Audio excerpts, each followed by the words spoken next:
Good afternoon, everybody, and welcome to another edition of Real Talks. I'm your host, David Steele.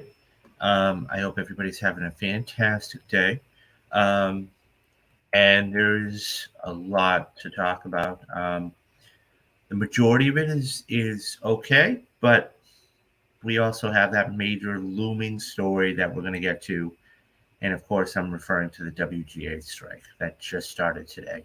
Um, it's sad, and it's I said it the other day. Before we get started, I'll just say this. um, I said this the other day that I think this was either going to be an 11th hour thing and they were going to strike it really really soon, or um, um, or it's going to go on for a long time. So I think it might be the latter. Anyways, let's get started, and let's basically have some fun here, and then we'll talk about the strike a little later on. So there's a movie that is going to be coming down, excuse me, down the line a few months from now, and the trailer just dropped today, and I gotta say, I'm interested, and I'm talking about Gran Turismo. So Gran Turismo, anybody who isn't familiar with it, and I'm sure you guys are in some capacity or another, it's a video game, okay. And that being said, okay, because of video game movies are so in right now, um, they have decided. So PlayStation has actually tried to adapt this to the big screen.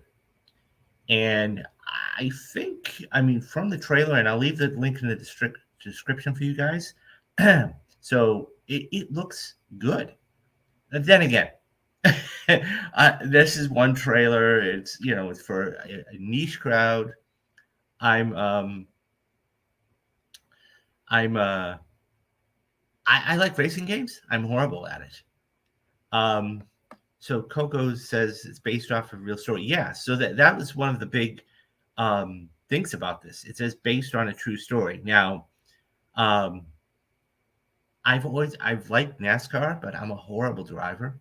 I don't drive. Uh, I've played the games and I have a wheel that I can use. Yeah, nice, nice. I've wanted to invest.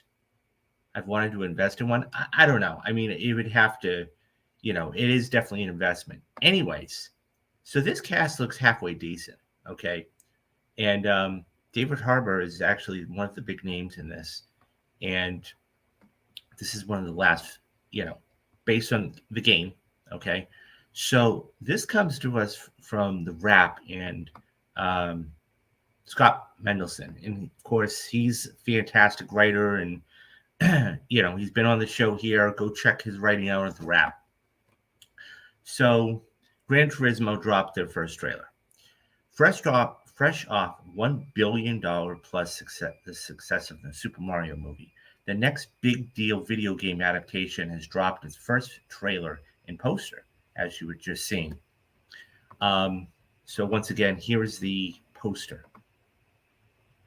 Um, Rather than attempt a workable fictional narrative from a series of racing video games, the filmmaker has opted to do a true story connected to the games.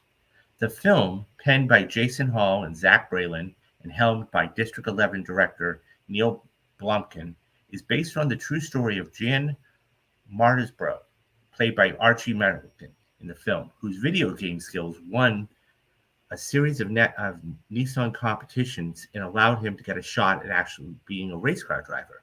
From gamer to racer, the tagline states, and it's an interesting narrative that would be intriguing even if the IP surrounding it. The trailer lays out the story in a nutshell of a Gran Turismo gamer wanting to turn his passion into an occupation while his parents try to get him to realize that his blue collar roots offer a different path. David Harbour, as you see on the left there, plays the disbelieving but empathetic trainer, and Orlando Bloom is a mercenary guru loosely based on the TC Academy founder Darren Cox, who may or may not be a villain. and we get plenty of seemingly practical racing sequences, including one fiery wreck in the usual quote, "You don't get to do it a real do-over in real life" warning. Kind of like a Call of Duty type of thing. Sure, it's not that far off from The Wizard, but that Frank Savage, Christian Slater, Jenny Lewis coming-of-age road trip film, essentially Rain Man for kids, in a feature-length Nintendo commercial, is nearly 34 years old and doesn't have the hook of being a true-life narrative.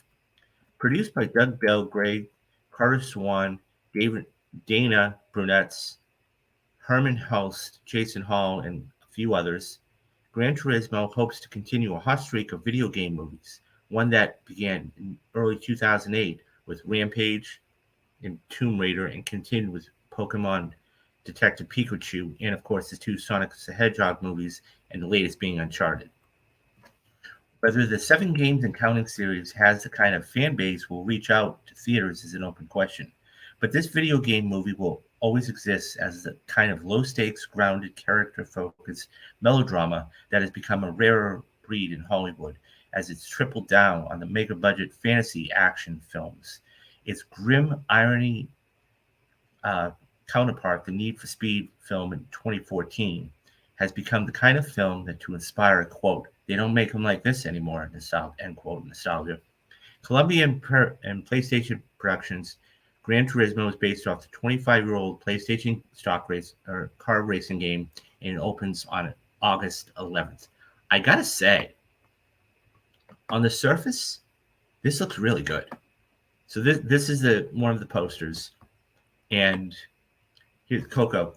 After such success with video game movies and shows, we're now getting a lot of video game movies like this movie and the Five Nights at Freddy and the Iron Lung movie. Yeah, I mean, the thing is this, and you're right, we are getting a lot of video game movies. And the thing is that when you have good video game adaptation movies, then people want to copy them. And it's true of any genre, Coco. So whether we're talking about video game movies right now, or we're talking about, musical biopics is another one. If you look back, I've said this before, if you look back like the last, 7-8 years, you have all of these musical biopics, whether it's, Rocket Man or Judy or Elvis. A Star is Born isn't necessarily a biopic, but it is a musical film. It's success, and especially when you're telling, you're telling the story. The thing is, okay, that it's already preconceived. It's already done. So you have the story of the individual. You just need to adapt it to the screen. So you're not having to worry about creating original characters and everything else. And it's the same goes with video games. The story's already there for you. All you've got to do is actually put it pen to paper. So having seen this trailer, okay, I really like this. Now, is it going to blow the roof off and do huge numbers? No, of course not. But I do think, so there's a couple things here to keep in mind. Number one, this opens, so right when you have in August, you have that Teenage Mutant Ninja Turtle coming out on the 4th, okay, which I think is going to be fine, okay? That's more of a Netflix type of thing. And this opens the 11th. You have Blue Beetle opening up the 18th. So you're going to be getting a lot of that 18 to 34 crowd, especially males, okay, that are playing this game or have played this game or this looks interesting. And I think it's going to do well for what it is. Let's call it what it is. So I like this. I think it's going to be fun.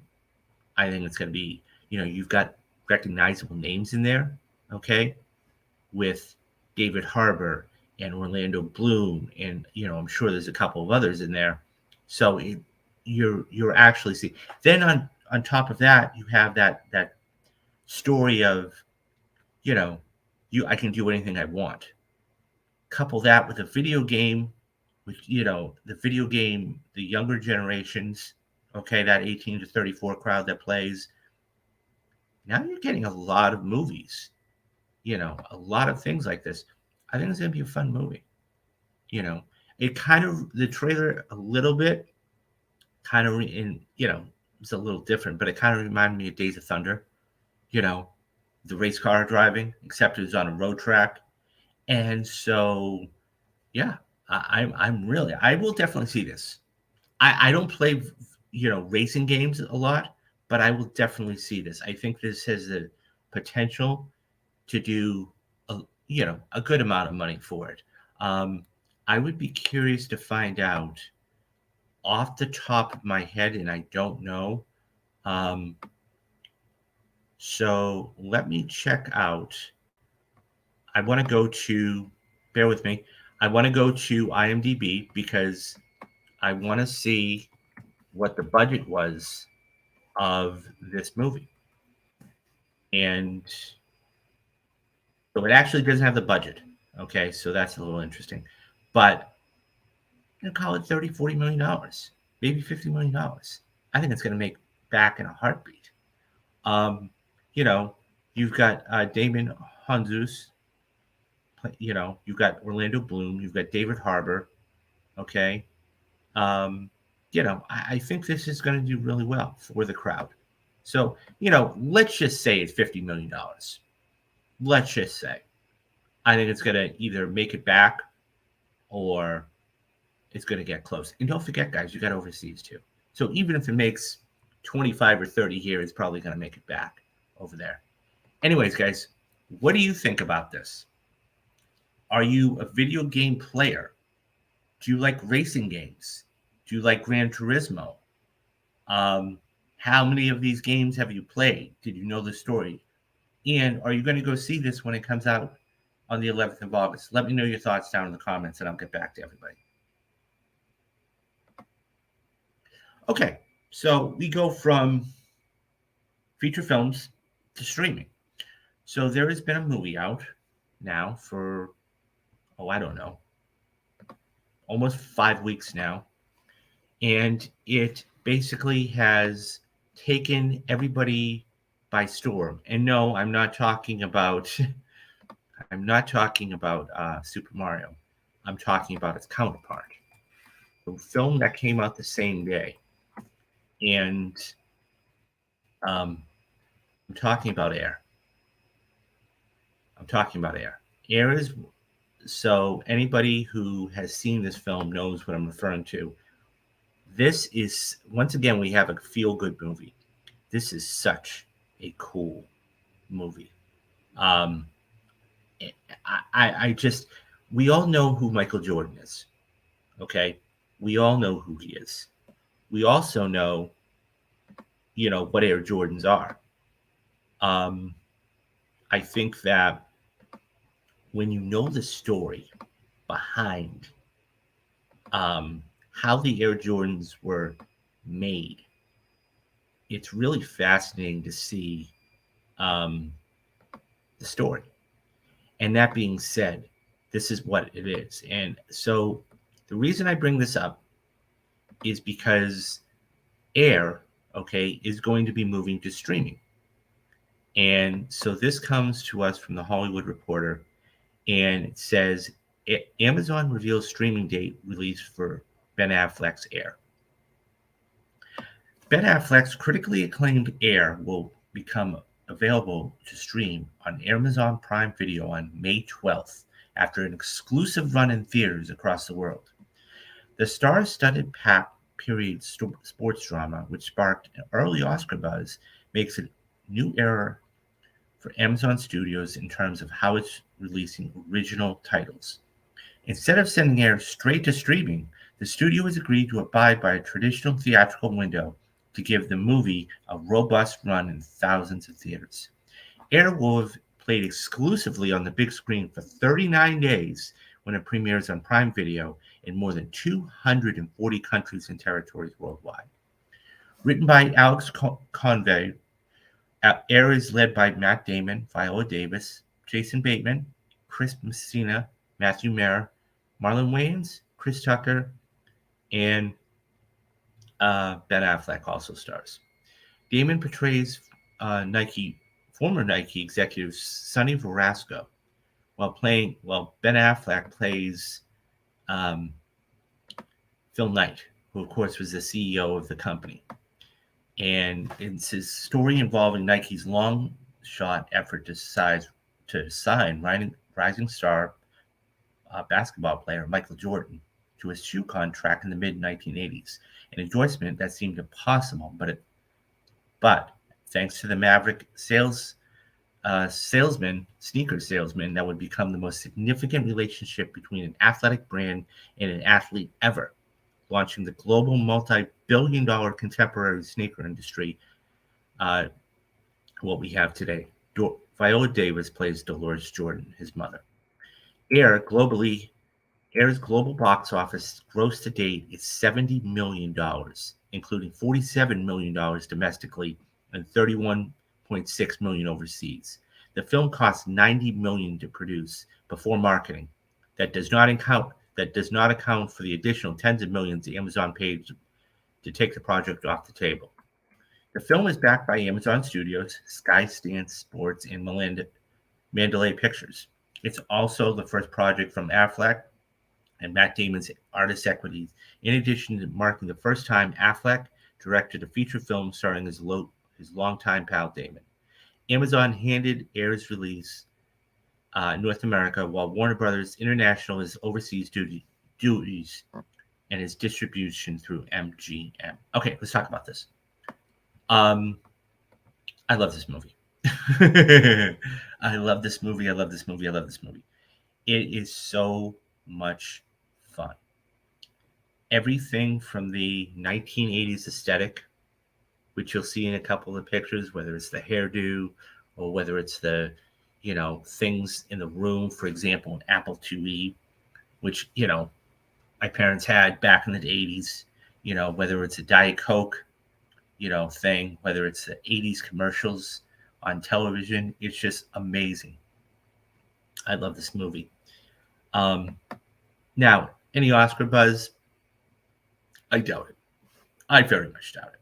I mean, I think it's a cool film, but at the end of the day, I just don't see this getting any. Maybe, but there's a couple of different things. Maybe it came out too early in the season, whatever else. All that being said, though, this is really great on a number of different levels. Okay, number one, we have a film that's made to date, it has made $79 million. Okay, and has a $90 million budget. So it is almost made back all of its money. That's incredible. So it's only about $10 million away, and it's probably going to get damn close near to that once it comes out next week. Okay, or 10 days. That's number one. Number two, this is what the model should be, because it is only 45 days. And this is what the biggest problem I have with Netflix is, because you have something in a movie like A Glass Onion that they only keep in theaters 1 day or 1 week, okay? And subsequently, what ends up happening is they pull it. And, Netflix, I can't stand Netflix and their model, with all of the other things. But yeah, this is a fantastic movie. I've seen it. I want to see it again. I'll probably buy it when it comes out in streaming. I just loved it, and it makes you wonder. So there's a couple of cool stories behind this. Number one, the last day of filming, okay, Affleck came over to the screenwriter who's on set at the time, and he said, I want to give you full soul credit for writing this film, which basically launched his career. Now, unfortunately, we have the writer's strike, so that kind of put a damper on it. But nonetheless, that's amazing. You're having one of the premier A-list guys say, listen, we want you to have sole credit for it. Unbelievable. Because Artist Equities, what they're doing is they're giving back, right?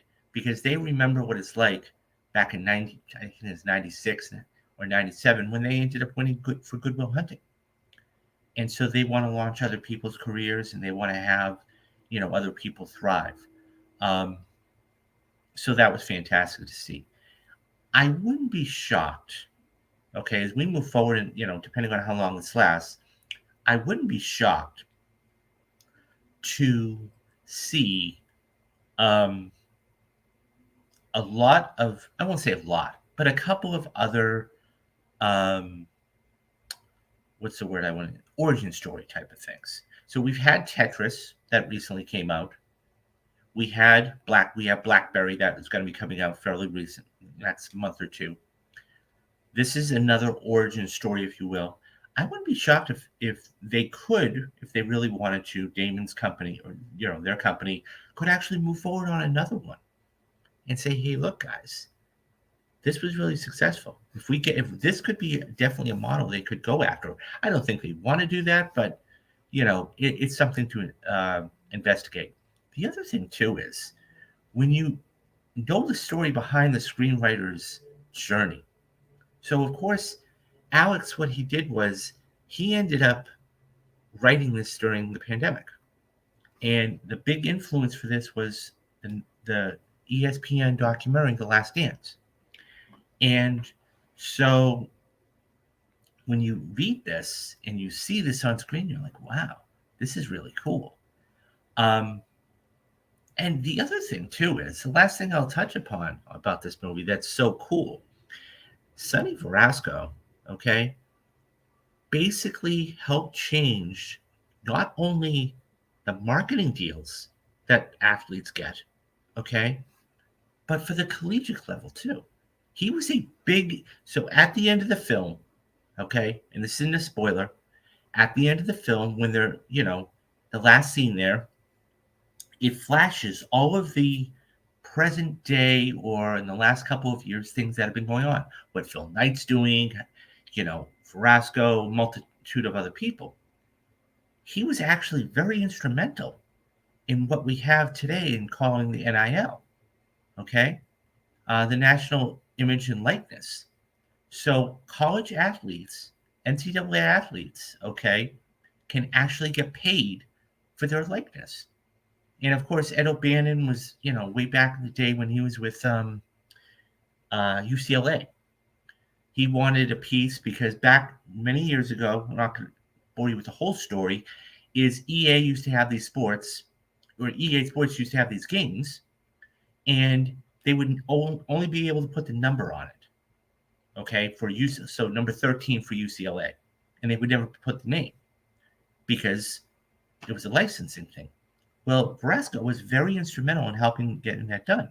Now you have big name athletes, okay, in college, okay, being able to earn money.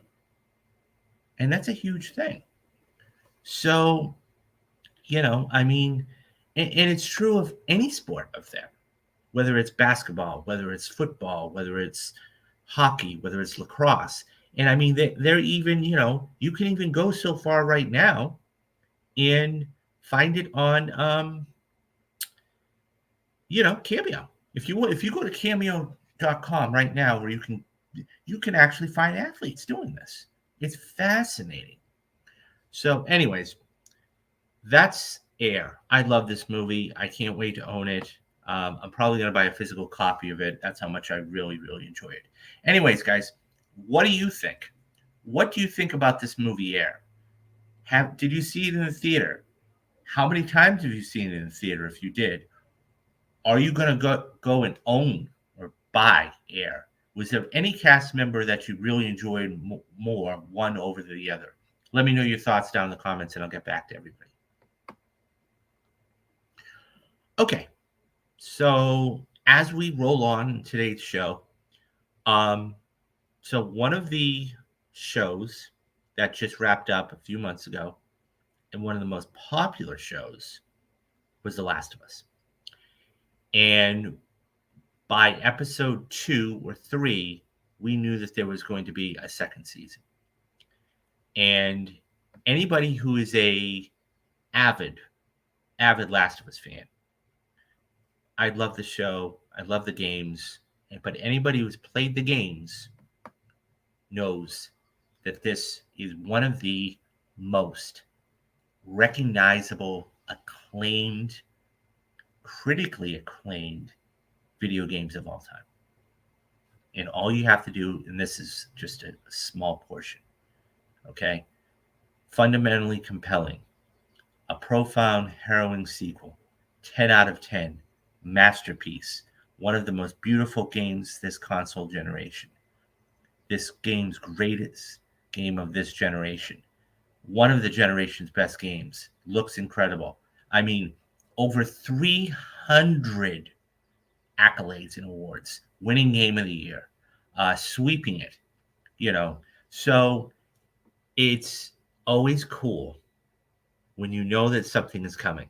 And it may be delayed, obviously, because of the strike. And we are going to get to that, I promise, at the end of the show or near the end of the show.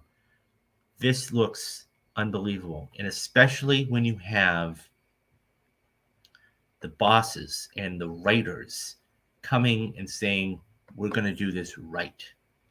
And so this comes from Deadline. Actually, Destiny Jackson, who I follow on Twitter and speak with quite a bit. Congratulations, Destiny. This is an amazing, amazing piece.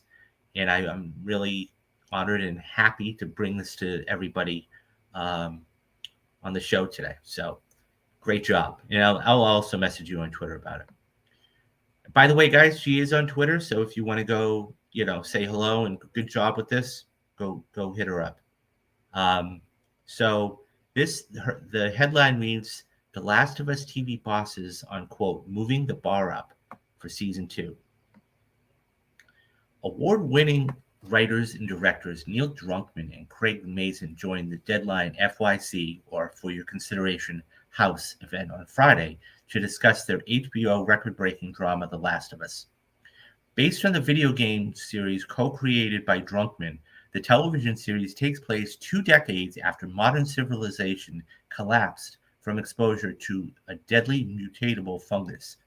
The story follows a hardened survivor named Joel, who's played by Pedro Pascal, and we have some big news about him coming up, hired to smuggle Ellie, played by Bella Ramsey, a 14-year-old girl, out of an oppressive quarantine zone in hopes of uncovering the mystery and potentially a cure for humanity behind her immunity.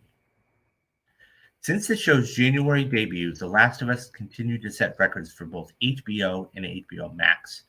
For the first 4 weeks, its audience grew consecutively larger, after first amassing 4.7 million viewers just from its premiere alone, making it the largest same-day debut after House of the Dragon.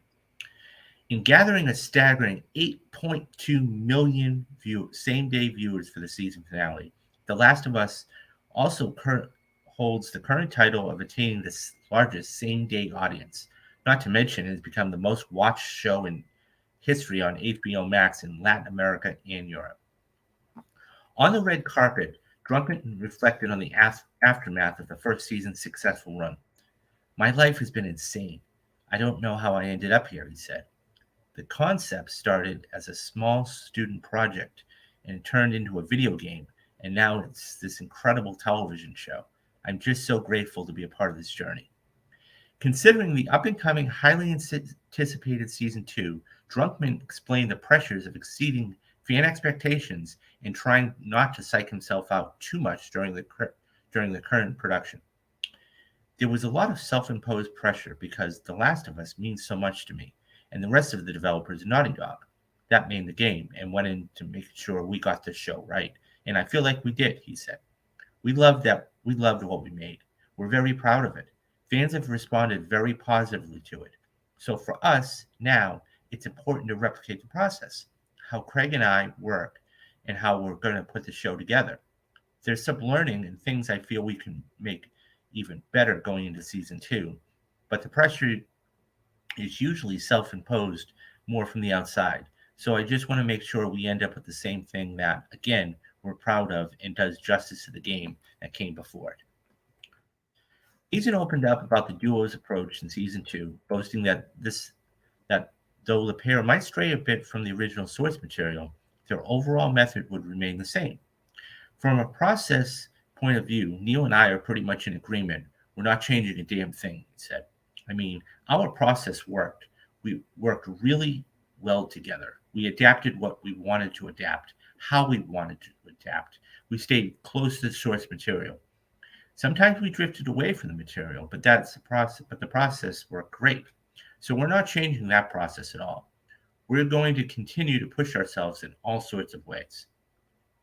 The showrunner also emphasized the process of the grueling physicality expected from season's leads and other reoccurring actors.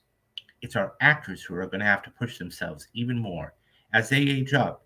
As time has passed, what does that mean to them physically in their bodies, he said. And how do they move? And how do they fight? And what happens as the world gets more and more physical and dangerous? Nevertheless, under the pressure of trying to build another harrowing season of television, Mason mentioned that the team was committed to pushing the boundaries.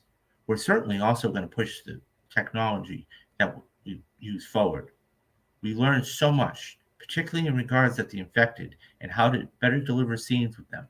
So we're just going to keep moving the bar up and up and up. That's the kind of call of arms we have. Okay, let's talk about this. I can't wait. These guys have absolutely hit a home run with this series. Look, it's not short to say that this is the first television video game adaptation to be turned into a streaming/television series to knock it out of the park. Hands down. That being said, anybody who's played the second game, as I have, and millions of other people have, know what happens.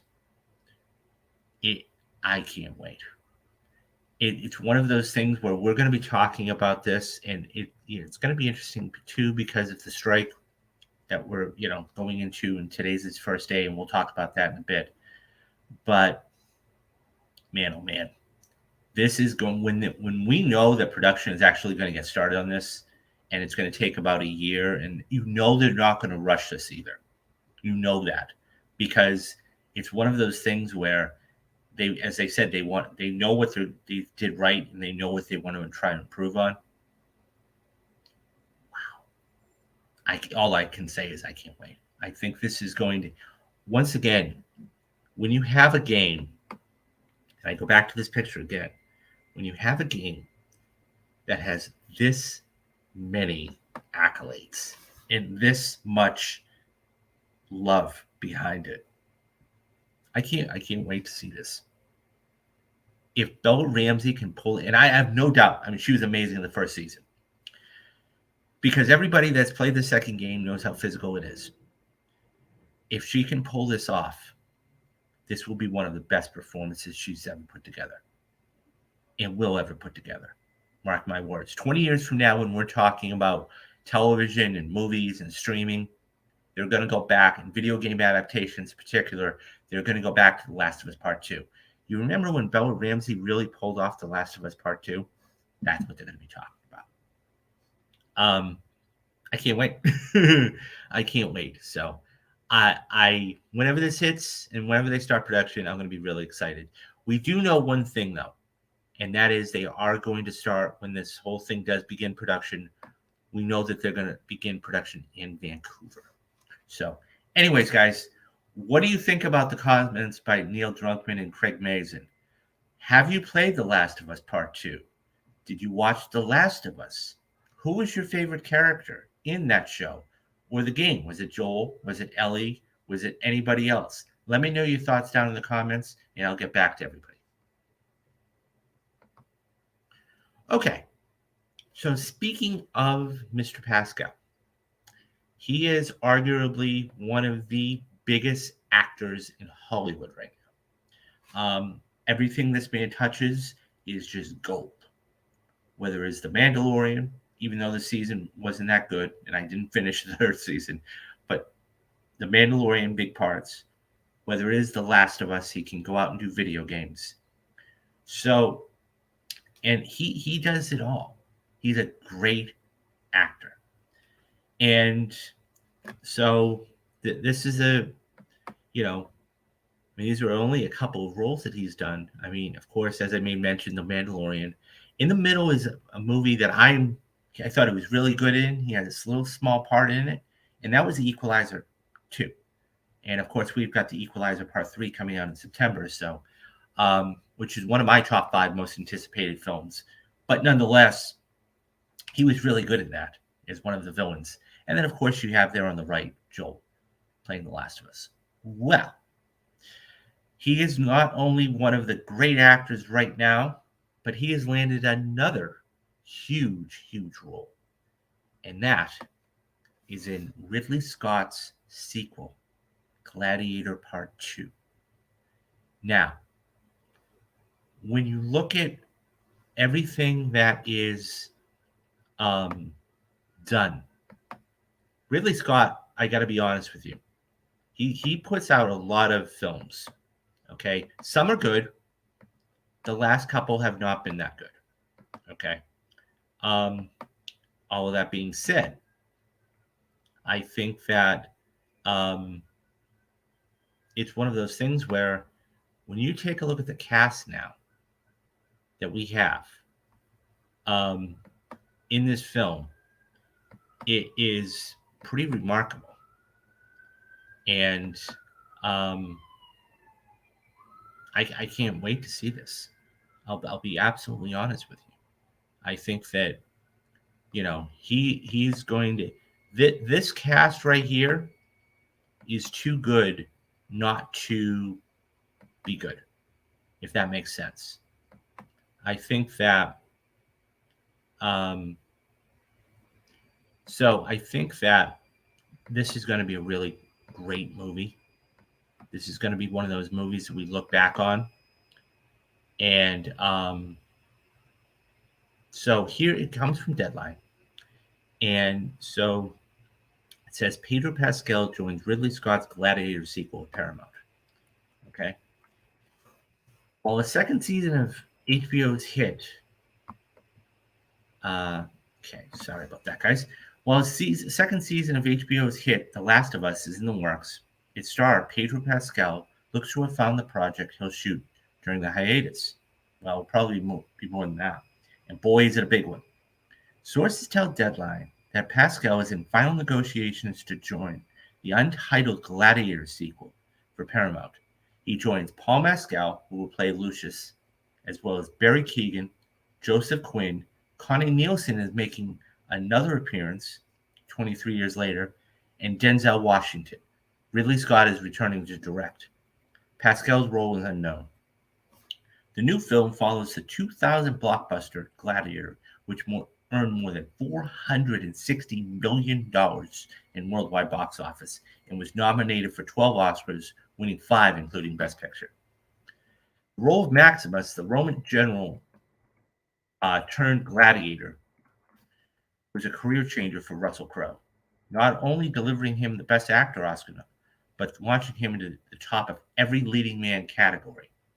Once it's made clear that the sequel would be Scott's next movie, every male actor in town that fits the profile began chasing the part.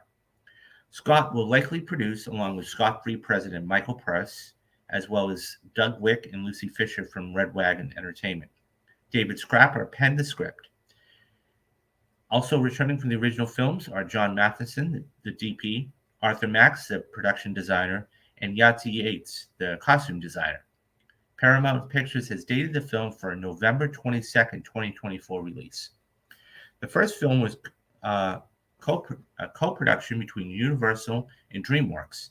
While DreamWorks will not be involved with the sequel, Universal has the right to partner again when the project is packaged. Pascal has a major following since his scene-stealing role in the one season of Game of Thrones, but his star has blasted off following The Last of Us, which has become one of the most popular shows in HBO history. While HBO is looking to get the show up and going next year, Pascal has been weighing a number of options to shoot before jumping back into that, and the opportunity on this film was too hard to pass up. Besides The Last of Us, which will certainly have him in award season chatter this Emmy season. He's also reprised his role on The Mandalorian, which just had its third season finale last week. Okay, Pascal can then be seen alongside Ethan Hawke in Pedro Almond's short Strange Way of Life, which will premiere at the Cannes Film Festival and will be distributed by Sony Pictures Classic this fall. Additionally, Pascal is in Ethan Coen's film Drive Away Dolls, distributed by Focus Films and releasing in September. Pascal also stars in Anna Brody's Freaky Tales, which is likely to come out this year. He's been a busy guy. He also hosted Saturday Night Live earlier this year, earning rave reviews, of course, doing the mock-up of Super Mario, and is in contention for some Emmys Love awards this season. So Pascal is represented by CAA and Kimberly Jamie at Jackaway Austin. Okay, let's talk about this. This man is on an absolute tear right now. I mean, I'm talking a tear of sorts that could just be rivaled by anybody. He is working, and working more. And because he loves the job. That all being said, if this cast that what I just made mention of sounds too good to be true.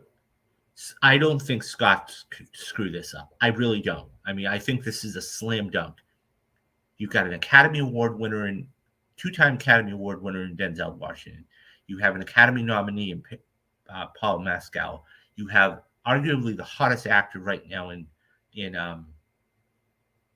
Pedro Pascal. Connie Nielsen is coming back after 23 years. I don't see how they screw this up. This won Best Picture. Now, all that being said, I'll say this much. The expectation is huge. Huge. So it's one of those movies where it's always, well, do they really need a sequel, right? So I think that this is going to be a great movie. And I definitely think this is going to be an Academy Award nominee film in some capacity in the next cycle. When you're bringing people back that worked on the first film, the costume designer, the production designer, the DP, you know you're getting good work. And some of those people were probably, I don't know off the top of my head, were probably Academy Award winners. This is fantastic. This is great news, and we need some really, really, really good news right now. So I think it's going to be good to see. Anyways, guys, what do you think about this news? What do you think about Pedro Pascal joining Gladiator 2? How do you think this is going to play out, when this film comes out? Who are you excited about in the movie? Do you think Ridley Scott can do a good job? Do you think this could actually win Best Picture 23, 24 years later? Let me know your thoughts down in the comments, and I'll get back to everybody. Okay, so we come to the final story of the day, and it's the story that, let's face it, people were really hoping they were going to avoid talking about. And I'm talking about the writer's strike. The writer's strike is now upon us, and it's one of those things where we hoped we wouldn't have to deal with, but we're going to. And this is going to be, I think it's going to be a long, drawn-out fight. And so this is not good for everybody. Nobody wins here, because what ends up happening is you have the writers who want a higher wage, and I'm behind them. Okay, they're only asking for what they deserve, right? Okay, they are the ones, they are the unsung heroes. They are the ones that bring you these great stories, okay? Whether it's, streaming, whether it is, television, whether it is movies, whatever it is. This is going to be, all of the late night shows are going to get affected. So essentially, they're just going to go into reruns for months. Um, and so I want to read this article, and it's a little lengthy, but when I read it, really start to understand. And look, I get this isn't sexy, guys. Okay, this isn't a story that everybody wants to hear about, but it's a necessary story because they drive the industry. Okay, these are the people that write the stories, so you can cast a Pedro Pascal or you can cast an Margot Robbie in a certain film, or what if it's a streaming, whatever it is. These are the people that are the creative juices to this industry. But I want to read this piece to you because it is in its entirety, because it is necessary. Um, and this is day one, by the way. So it says Hollywood writers defiant as strike begins. We're not scared. Bring it on. Top Hollywood writers took to social media to express defiant support for their first union walkout in 15 years and showed their feelings about studios being unwilling to meet their contract demands. The Writers Guild of America announced the work stoppage will begin Tuesday afternoon. By the way, if you follow, so they're already picketing. They're in everywhere. As I'm doing the show today, they're already picketing. The union also released a list of claimed responses from the studios to their proposal, which helped fired up members. The Shield put FX on the map, wrote FX Snowfall's writer-producer Sal Coloros. Mad Men put AMC on the map. House of Cards put Netflix on the map. Writers did that, not some CEO. Know what you get when you put CEOs in creative lanes? You get QB. Now, QB, of course, if anybody who's not familiar with it, it's a whole streaming platform that's not that good. They shut down an entire industry rather than part with less than 3% of their record profits, wrote Jose Grillo Maximus, who wrote Lost. Looks like it's time to cancel my streaming services, wrote David Simon from The Wire. Ask the son of a bitches to explain. That's a direct quote, by the way. Ask the son of bitches to explain their reply to our proposal to have minimum staffing levels for set coverage and post-production, where WGA is performed. Unpaid internships for young writers? Seriously? Free work? That was the counter? And when a reader snarked that the Hollywood writing has gotten lousy, Simon shot back, eat a bag of stale, unsalted somethings, you smug little quib. According to the WGA negotiating committee, the studios are pushing for a quote day rate for comedy variety writers. Wrote comedian TV writer Sarah Schaefer. Truly horrifying. We won't survive something like that. Absolute nightmare. What we are asking for is more than reasonable. Stay strong, everyone. We are powerful as long as we stand together.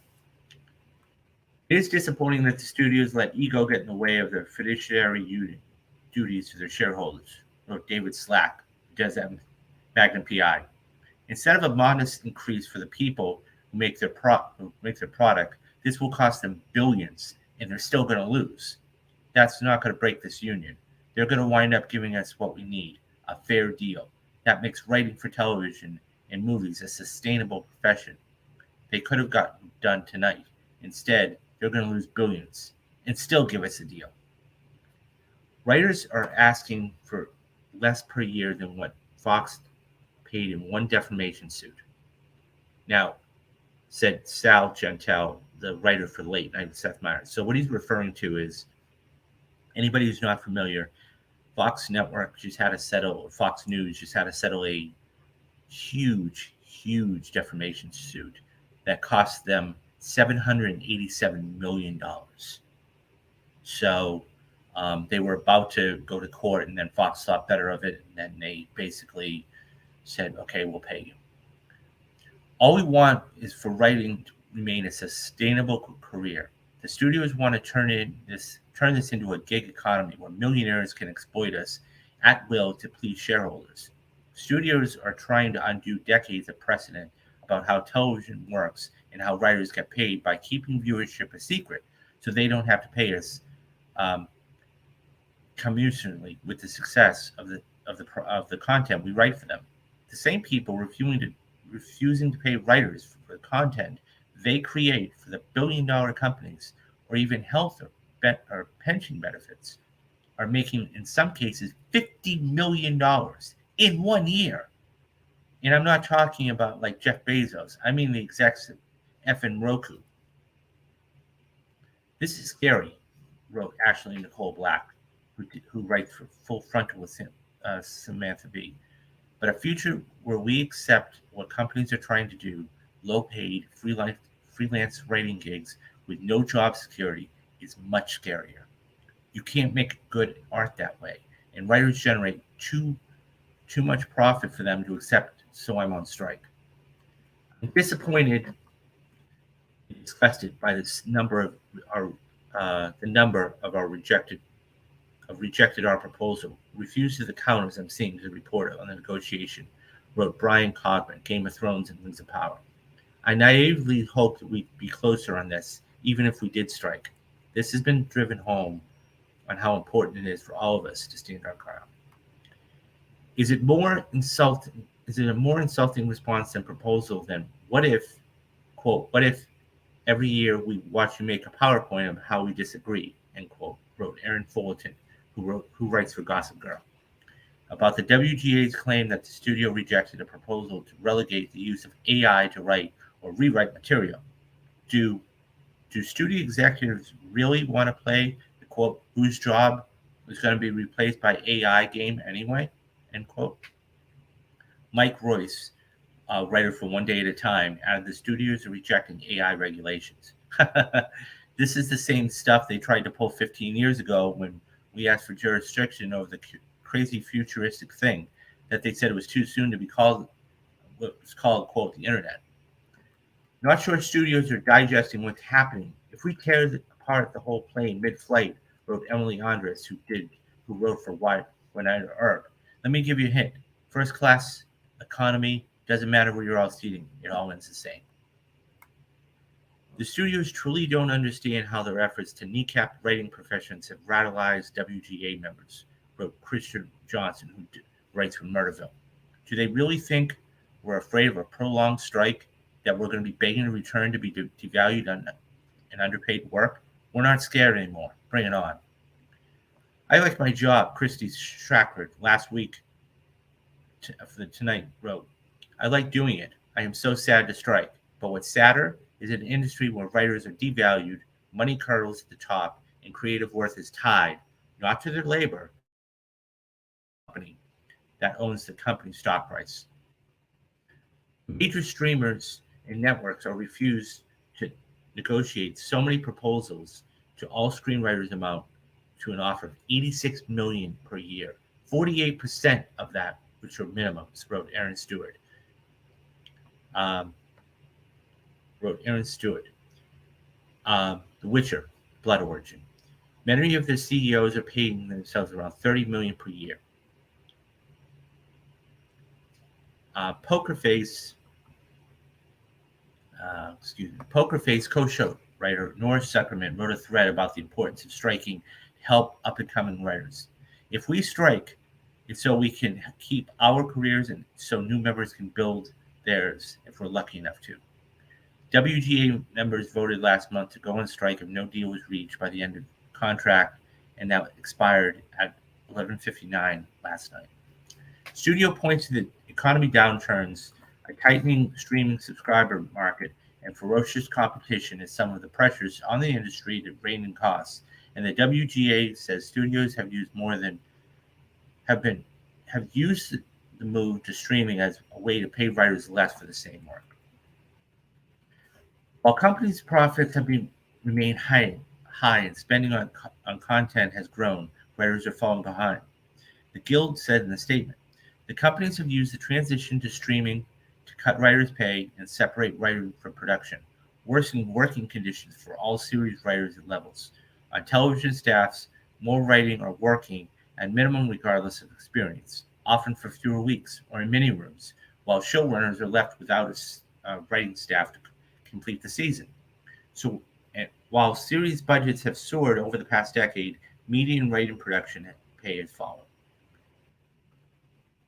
The WGA is in negotiations with the Alliance of Motion Picture and Television Producers, which represents a collective of all of the studios: Amazon, Apple, CBS, Disney, NBC, Netflix, Paramount, Sony, Warner Brothers Discovery, and Warner Brothers Discovery. Writers have long relied on residual fees from their work when internet broadcast and syndication, and are seeking a contract structure that takes into account the reality that most content is now watched on streaming. Social media has made up a new element to the strike.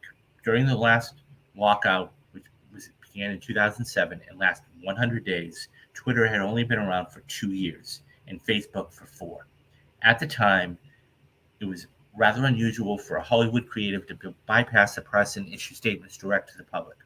Many quotes we gathered by reporters involving scribes of the picket line from the WGA and studio collectives, including press releases. Strike will have a quick impact on late-night television and many impact and delay other shows, such as the broadcast fall television seasons. If the standoff drags on, the two sides have yet to come to an agreement and resume negotiations. Okay, I need to talk about this. This is something that that is a lot of money. That is a lot of money, Metal, and I'm glad that you're here. So here's the thing. This is going to cripple Hollywood. This is going to cripple Hollywood as we know it. So there have been many tweets that I've looked at. I just started following WGA East and West and saw what there's. A lot of it has to do not only with the pay. Okay, some of the other things too are AI. Okay, mini rooms, as was discussed in the piece. There was a story, I didn't do this the other day, but I get emails from all of these different trades. The CEO of AMC Theaters, okay, and I understand that, made $45 million, or very close to $45 million in one calendar year. Okay, now that's a studio. Okay, that is a movie theater studio. Or movie theater. Some of these guys, like a David Zaslav, all of these other guys, are making millions and millions and millions of dollars. And it's one of those things where when you make this kind of money, you have no perspective. So you have somebody making $45 million, and you have I'm making up numbers, so bear with me. I don't know what the actual figures are. But you have a writer who's making $85,000, $90,000 a year. Okay. What they want, okay, what they need is a fair deal. Okay. And that being said, so I'm going to hold on for just a minute. I actually took a picture of something and I'm going to read you some of the stuff. So bear with me for just a minute. Okay. So this is part of the proposal, okay, so this has been tweeted out, okay, by a couple of people in the WGA and everything else. So here are a couple of the WGA proposals, okay, and then I'm going to read you what the response to it was. And this is going to tell you how far apart they are. So the WGA proposal, okay, wants a 6% increase, a 5% increase, and a 5% increase of all minimum residual basis. Okay. What they're offering, AMPTP, is 4, 3, and 2. One-time increase to most residual basis to 2 or 2.5%. Okay, that's a gap. That's a big gap. Okay. So some of the features, okay, the streaming features streaming features with a budget of $12 million or more, okay, $12 million or more will receive full theatrical terms, including better initial compensation and residuals. Okay. what they're offering, excuse me, is made for HBS, okay, VOD programs of 96 minutes with a budget of $40 million, okay, and receive 8% initial compensation, no improvement in residuals, okay? Guaranteed second step. This is from the WGA now. Required a second step if hired for a screenplay for less than 250% of the minimum. Their counter rejected our proposal, counter-offered for our meetings to educate creative executives and producers about screenwriters' free work concerns. Weekly pay. Now, this is weekly pay, okay? 50%, 50% pay upon commencement and remaining 50% to be paid out weekly over the course of the writing period. So let's say it's 12 weeks. So I'm just going to make something up. Let's say it's $40,000. Okay. What the WGA here is saying, listen, what we want is give us $20,000. Okay. Give the writer $20,000 up front.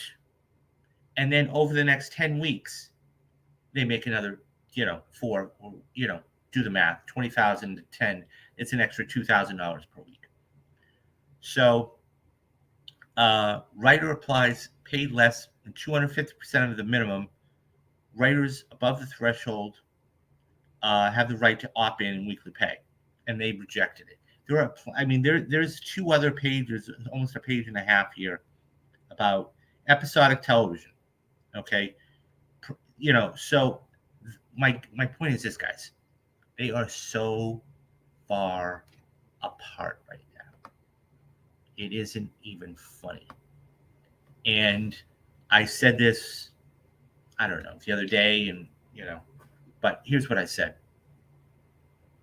This was either going to be an 11th hour thing, or this is going to go on for a long, long time. So buckle in. Because the last strike was, let's see if I remember. It was only a 3-month period. Okay. So the last strike lasted in 2007. It was 100 days. It was 3 months. You got to remember back in 2007, okay, there was no social media. There was nothing. The economy was completely different. This is going to go on for a long time, guys. I have a sneaking suspicion. They're not going to come. If they come to terms by the end of the summer, I will be absolutely shocked. I will. Now, how long will this go on? Nobody knows. Okay. But the writers are wanting relatively normal things. It's a different landscape than it was 15 years ago. So, and this is going to affect productions moving down the road. Now, according to the Wrap, and I'm not going to read it, but according to the Wrap, House of the Dragon is going to continue filming its second season, even with the strike going on. So, I don't know how deep in production they are and whatever else. I mean, because at the end of the day, it would cost them more money to stop and then start back up. Okay. So I don't know. I shudder to think. I shudder to think what could be, because the thing is this, and I said this before, writers are the backbone of Hollywood. They're not the executives. The talent has some, but they are the backbone, because without the stories, we don't get things in production, which means cast and crew can't do their job, and it means everything else. I really hope it works out for them, for the WGA, and I hope it can come to a resolution very, very soon. So, what do you guys think about this? What do you guys think about the strike? How long do you think the strike is going to go on for? Let me know your thoughts down in the comments. Okay, so yeah, I didn't want to end on such a downer note, but it was a major story and I was kind of holding off on it. But this is going to dominate the stories probably for the next few months. I'm not going to be doing a story about it every single day, so just know that. But any major developments as we move forward, this is day one. So any major developments we get moving forward will I'll definitely bring to you guys. So don't forget, we've got a bunch of stuff coming up on the channel. This Friday we have Guardians of the Galaxy Volume 3 coming out. I'm going to be going seeing it on Thursday. And on Thursday, we will be having the next in our perfect movie series, and that is Empire Strikes Back. So don't forget that. If you guys want to head on over to Patreon, there's 2 levels there. One is $5, one is $10. $5 is Mob Mondays, and that is going to be, excuse me, that is going to be. I just did The Departed about 6 months ago with screenwriter Brad Rochefort, and every single month for $5 a month, you guys are going to be getting a brand new exclusive video. This month, you guys have chosen The Untouchables, so I will be doing The Untouchables and putting that up on there on Patreon. $10 a month gets you both Mob Mondays and Rewatch Wednesdays, and that is films that I watched, that I've seen, that I haven't seen in a long time. I did Steve Jobs for the first one, Michael Fassbender, Kate Winslet, directed by Danny Boyle. You guys have selected another video, which I will, and I'm going to be sitting down tonight probably and watching these, and that is Training Day. Denzel Washington. Speaking of Denzel Washington, won his Academy Award for that in 2001. Ethan Hawke. And yeah, so if you'd like to support me, there's a little join button there. Hit the join button. Start. You could be the first member. If you are the first, I'll tell you what. I have a little something for you. If you are the very first member, let me know, and I have a little something special. That being said, yeah, don't forget, guys, we've got the Mission Impossible rewatch series coming up. I've sat down and watched Mission Impossible 2. I've got to actually do the live stream. And yeah, we got so much stuff coming up on the channel. So even if you popped in here for a split second and left, do me a favor, guys, hit that like and subscribe button, because that helps get these videos out to everybody. And so, yeah, so that's about it for today. Yeah, that's about it for today. So do the 3 things that you need to do. Be safe, be careful, especially if you're outside, and have a great rest of the day. I'm David Steele, and you have been watching Real Talks. Bye-bye, guys.